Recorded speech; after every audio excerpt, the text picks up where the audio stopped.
نواب شاہ والے اگر تھک گئے ہیں تو میں وآخر دعوانا الحمدللہ رب العالمین کہہ دیتا ہوں، لیکن پھر آواز تو ان گھروں تک جانی چاہیے اور ان کو پتہ لگنا چاہیے کہ میدان میں محمد عربی کے غلام آئے بیٹھے ہیں۔ لبیک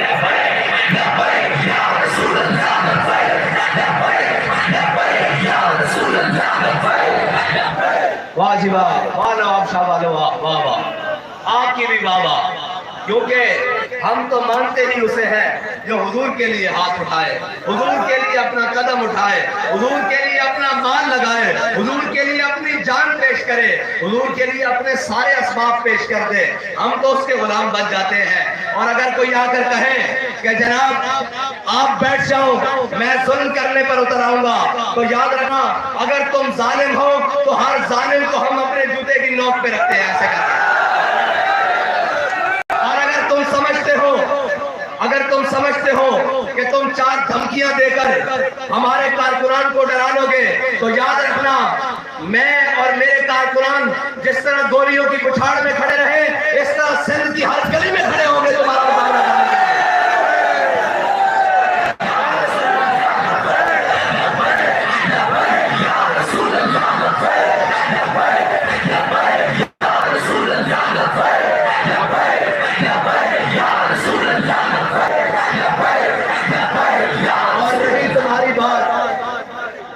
نہ چھیڑو کسے، یہ بازو میرے آزمائے ہوئے ہیں، میں جانتا ہوں تم کتنے دلیر ہو اور مجھے تمہاری اوقات بھی پتا ہے۔ خبردار کسی نے تحریک لبیک کے کسی کارکن کی طرف میلی آنکھ بھی دیکھی۔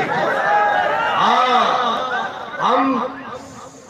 ہمارے بابا نے ہمیں سبق پڑھایا ہے، ہمارے قائد نے، کہ ضعیف اگر نظر پڑے رسول کا جماعت بن۔ ہمارے قائد نے ہمیں بتایا کہ اگر کوئی کمزور آ جائے تو اس کے سامنے آپ نے حضور کے جمال کا مظہر بن جانا ہے، نرم ہو جانا ہے، بچ جانا ہے، اسے اس کے آگے جھک جانا ہے۔ ضعیف اگر نظر پڑے رسول کا جمال بن، اور ظالم اگر آئے نظر قہر ذوالجلال بن۔ پھر یاد رکھنا، پھر ہم اللہ کا قہر بن کر اس ظالم کے سر پر ٹوٹ پڑتے ہیں۔ پھر ہمیں پرواہ نہیں ہوتی کہ کوئی سامنے کتنا دلیر ہے، اور سامنے کوئی کتنا طاقتور ہے، اور سامنے کوئی کتنا بڑا جاگیردار اور وڈیرا ہے۔ پھر ہم لبیک کا نعرہ لے کر میدان میں نکل آتے ہیں۔ پھر نہ ہمیں سر کی پرواہ رہتی ہے، نہ اپنے گھر کی پرواہ رہتی ہے۔ پھر ہم اس وقت ہی جاتے ہیں جب اس کا تختہ الٹ کر اس کو لندن بھیج دیتے ہیں۔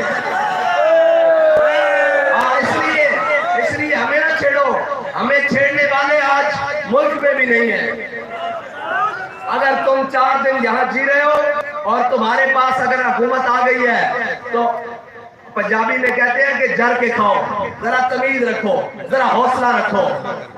تمہاری دولت بتا رہی ہے یہ دولت نہیں ہے، ہمیں پتہ لگ رہا ہے تم کمزور ہو۔ اور خبردار ہمارے امیدواران، ابھی تو یار الیکشن کا میدان لگا ہے، ابھی تو تم سے بہت سارے حساب باقی ہیں جو تحریک لبیک پاکستان نے تم سے چکانے ہیں۔ تم سب کا گریبان پکڑ کے پوچھنا ہے، اور 70 سال اس قوم کو لوٹ کر کھانے والوں کشمیر کس نے بیچا ہے؟ اور 70 سال اس قوم کو لوٹ کر کھانے والوں، اس قوم کے چہروں سے خوشیاں اڑانے والوں عافیہ صدیقی کس نے بیچی ہے؟ یہ ابھی تم سے حساب باقی ہے۔ اور 70 سال اس قوم کے اوپر مسلط ہونے والوں، اس قوم کے پانی کو کس نے چوری کیا ہے؟ اس قوم کے اسباب کو سویس بینکوں میں کس نے رکھا ہے؟ یہ ابھی تم سے بہت سارے حساب باقی ہیں۔ یہ نہ سمجھنا وہ کوئی اور ہوں گے جو میدان چھوڑ کے بھاگ جائیں گے، وہ کوئی اور ہوں گے جن کی فلائٹیں باہر اڑتی ہوں گی۔ ہمارا جینا بھی اس ملک میں ہے، ہمارا مرنا بھی اس ملک میں ہے، ہمارے آباء و اجداد کی قبریں بھی اس ملک میں ہیں۔ ذرا ہوش کے ناخن لو، تمہارے سامنے کوئی بھاگنے والے میدان سے نہیں کھڑے، اور وہ نہیں کھڑے کہ جناب جو ہر موقع پر تم سے سوداگری کرے۔ تمہارے سامنے وہ کھڑے ہیں جو فیض آباد میں گولیوں کی بچھاڑ میں بھی یہ کہتے رہے کہ ستمگر ذرا ہنر آزمائے تو تیر آزما۔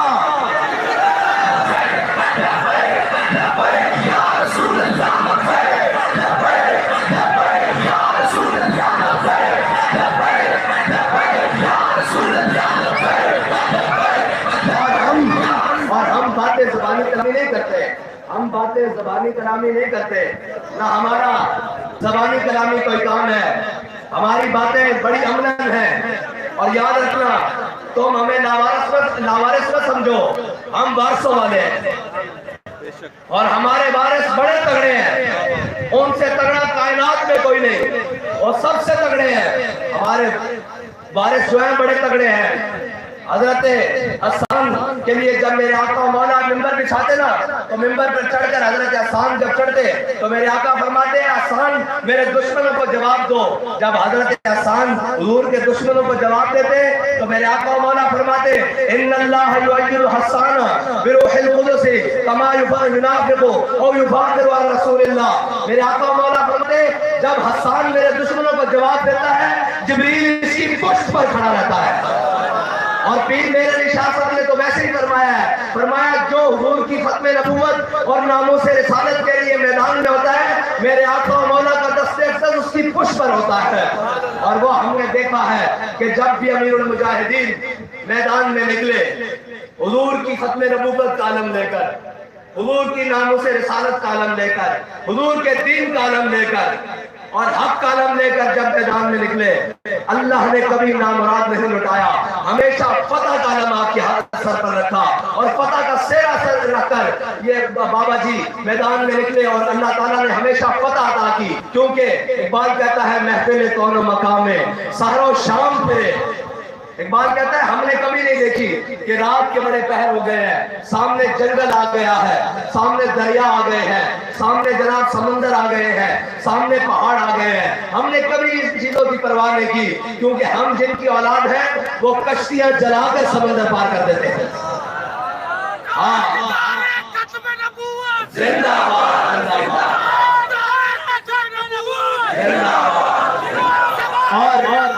اور شاید تمہاری تاریخ میر جعفروں اور میر صادقوں سے بھری ہوگی، ہماری تاریخ میں تو یہ لکھا ہوا ہے، اور ہمارے وارثوں نے ہمیں بتایا ہے کہ جینا کیسے ہے۔ اگر کوئی ظالم بن کے آ جائے، انہوں نے کہا شیر کی ایک دن کی زندگی 100 سالہ گیدڑ کی زندگی سے بہتر ہوتی ہے۔ ہمیں پتا ہے ہم نے شیر بن کے کیسے میدان میں رہنا ہے، اور یاد رکھنا ہمارے ساتھ ٹکر نہ لینا، ورنہ محفل کون و مقام میں ساروں شام پھرے، لے کے میں توحید صفت جام پھرے، قوم دشت میں لے کے تیرا نام پھرے، اور تجھ کو معلوم ہے کبھی ناکام پھرے۔ او بابا ہم 313 ہو تو 1000 کو لٹا کر رکھ دیتے ہیں، اور جناب ہم خندق میں اگر سامنے عرب کا سب سے بڑا شاہ سوار آ جائے اور آ کر کہے جو عرب والوں مجھے جانتے ہو، میں جناب عرب کا سب سے بڑا پہلوان ہوں، تو ہم یہ نہیں کہتے کہ ہم تو بڑے امن والے ہیں اور جناب تم ہو ماشاءاللہ آپ تو بہت طاقتور ہیں، ہم یہ نہیں کہتے، ہم آگے سے مولا علی کے وارث ہیں۔ مولا علی نے کیا فرمایا اس پہلوان کو؟ فرمایا الذی سمتنی امی حیدرہ، فرمایا اگر تجھے عرب کا پہلوان کہتے ہیں نا تو میری ماں نے بھی میرا نام حیدر رکھا ہے، جھاڑیوں کا شیر۔ اور صحابہ کہتے ہیں مولا علی جب اس کے سامنے گئے اور اتنی دھول اٹھی، اتنی جناب مٹی اڑی کہ دونوں کی صرف تلواریں، مولا کائنات اور عمر بن اپنے بدھ کی تلواریں ٹکرانے کی آواز آئی۔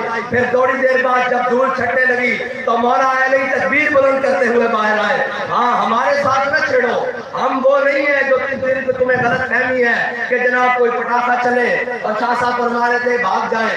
ہم نے تو اپنے قائد سے وعدہ کیا ہے کہ نہ سر جھکا کے جیے نہ منہ چھپا کے جیے، ستمگر کی نظروں سے ہم وہ ہیں۔ اور انشاءاللہ اب حضور کے دین کا سورج پاکستان میں طلوع ہوگا، انشاءاللہ طلوع ہوگا۔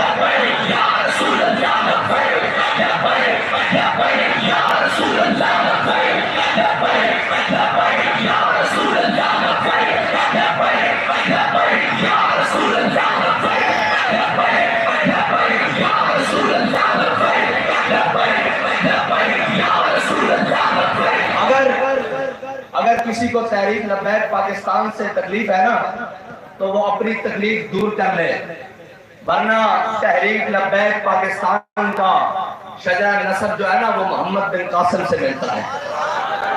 ہاں پھر وہ عمر نہیں دیکھتے، پھر وہ لشکر لے کر آکر راجہ دہر اور اس کی اولاد اور اس کے جناب پورے ذریت کو لتاڑ کے رکھ دیتے ہیں.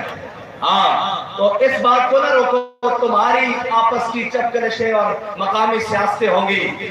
تحریک لبیک پاکستان امت کا بیانیہ کر میدان میں کھڑی ہے، اور امت کا بیانیہ ہے جس کو آج شرق اور غرب میں آج انگریز ہو، انگریز مسلمان ہو یا جناب بنگالی مسلمان ہو، ہندوستانی مسلمان ہو یا برازیلی مسلمان ہو، کہیں کا بھی رہنے والا ہو، آج وہ جو میرے قائد نے بیانیہ دیا تھا حضور کی حدیث پاک کے من سب نبی جن، آج وہ امت کے بچے بچے کی زبان پر جاری ہو چکا ہے. اور زبان پر صرف جاری نہیں ہو چکا بلکہ اس کے ہاتھوں میں بھی اب وہ قوت آ چکی ہے جس قوت کے بارے میں بابا جی فرماتے تھے کہ قوت سلطان و امیر از لا الہ اور حیبت مرد فقیر از لا الہ. وہ قوت آ چکی ہے جو اسلام کی نشاط ثانیہ کے کام آئے گی انشاءاللہ، اور اسلام کا سورج انشاءاللہ آپ طلوع ہو کر رہے گا. بابا جی فرماتے تھے بڑی ہو گئی، بڑی اندھیر نگری تم نے مچا لی، 3 صدیوں سے تم نے مسلمانوں کو نکال کر رکھا، تمہیں جہاں موقع ملا تم نے مسلمانوں کو مارا، عراق میں مارا، فلسطین میں مارا، لبنان میں مارا، برما میں مارا، شام میں مارا، کشمیر میں مارا، لیبیا میں مارا، افغانستان میں مارا. لیکن اب تمہیں مسلمان انشاءاللہ اسی زبان میں جواب دیں گے جس زبان میں خالد بن ولید دیا کرتے تھے. انشاءاللہ مسلمان اب تمہیں اسی زبان میں جواب دیں گے جس زبان میں حضرت مثنیٰ دیا کرتے تھے. انشاءاللہ مسلمان اب تمہیں اسی زبان میں جواب دیں گے جس زبان میں صلاح الدین ایوبی نے مسلمانوں کو بیت المقدس لے کے دیا تھا. اور میرے سے کچھ سنتے ہو، میں بڑی سخت بات کر جاؤں گا. اور تمہاری اوقات کیا ہے جنہوں نے جب سے پاکستان بنا ہے اکثریت وقت میں ملک کے اندر حکومت کی ہو اور صوبے کے اندر حکومت کی ہو، جو ایک اسمبلی کے اندر مسجد نہ بنوا سکے وہاں بھی لبیک کے شعر کو کام کرنا پڑے. تم بات کرتے ہو ان کے ساتھ جنہوں نے گردنیں حضور کے لیے رکھی ہوئی ہیں، تم ان کے ساتھ بات کرتے ہو. بابا جی فرمایا کرتے تھے یہ منہ اور یہ مسور کی دال. خبردار کوئی ہمارے کینڈیڈیٹ کے دروازے تک بھی گیا تو یاد رکھنا تم ہمارے کینڈیڈیٹ کے دروازے تک گئے، ہم تمہارے گھروں میں گھس جائیں گے.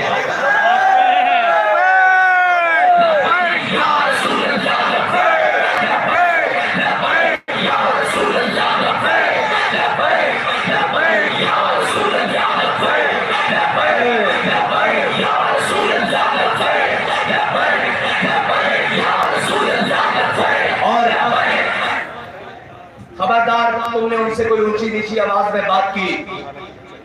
لبیک والے لاوارث نہیں ہیں، یہ وارثوں والے ہیں.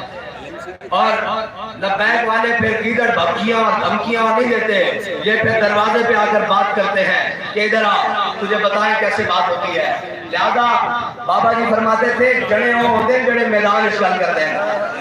مرد وہ ہوتا ہے جو میدان میں مقابلہ کرتا ہے، عورتوں کی طرح پیچھے سے چھپ کر سازشیں نہیں کرتا. ہم تمہیں بڑا واضح پیغام دینا چاہتے ہیں کہ تحریک لبیک پاکستان کے مشن کو روکنا اور اس کے بیانیوں کو روکنا اور اس کے کارکنان کو روکنا تمہارے باپ امریکہ کے بس کی بات نہیں. تم کیا چیز ہو؟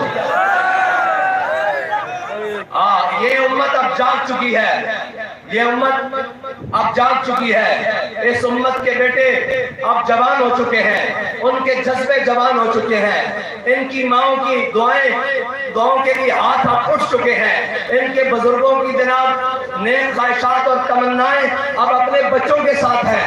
اب ہم انشاءاللہ ہر میدان میں ہر ظالم کے ہاتھ میں منہ دیں گے اور جبڑا توڑ کے پھینک دیں گے انشاءاللہ. ہمیں کسی کی پرواہ نہیں. اگر تم جان لینے کے لیے آتے ہو تو بابا جی فرماتے تھے ہم وہ نہیں کہ جنہوں نے قدم بڑھائے ہیں، ہم وہ ہیں جنہوں نے حضور کے لیے گردنیں بڑھائی ہوئی ہیں انشاءاللہ. انشاءاللہ کوئی کسی غلط فہمی میں نہ رہے، کسی کو کوئی غلط فہمی نہیں ہونی چاہیے.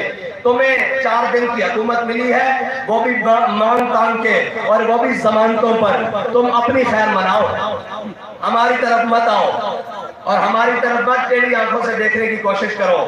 انشاءاللہ تم سے میدان میں بات ہوگی اور بڑے تگڑے طریقے سے بات ہوگی. اور کسی بھی لبیک والے نے کوئی ڈھیلی بات نہیں کرنی. بابا جی کہتے تھے اسلام ڈھیلی باتوں کا قائل نہیں ہے.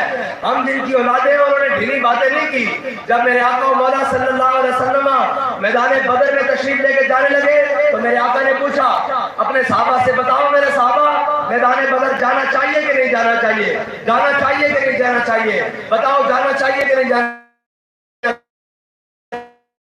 چاہیے. حضرت سعد بن معاذ ہوئے, کہا حضور ہم سے پوچھتے ہیں سر حبال من شیتا, وقتا حبال من شیتا, سالم من شیتا, آدم من شیتا, خود من امبالنا ما شیتا, وادنا ما شیتا. یا رسول اللہ بدر تو یہ کھڑا ہے, حکم دے کیسے اور کس طرح سے جنگ چھیڑ کے رکھ دیں گے, حکم دے گھوڑے سمندروں میں ڈال دیں گے. اور اقبال سے پوچھتے ہیں اقبال انہوں نے کون سے گھوڑے سمندروں میں ڈالنے تھے؟ غزوہ بدر میں تو مسلمانوں کے پاس 2 گھوڑے تھے, 8 تلواریں تھی, کون سے گھوڑے ڈالنے تھے؟ اقبال ہمارے لیے بتا کر گیا ہے کہ تم نے اسباب سے پریشان نہیں ہونا, تم سے یہ پریشان نہیں ہونا کہ ان کے پاس بڑی بڑی گاڑیاں ہیں, ان کے پاس بڑے بڑے بنک پیلس ہے. اقبال کہتا ہے ہر کے عشق مصطفیٰ سامان ہو باہر و بادر گوشہ دامان ہو. اقبال کہتا ہے جس کے دل میں حضور کائنات کی ساری نعمتیں اس کی جیب میں موجود ہوتی ہیں.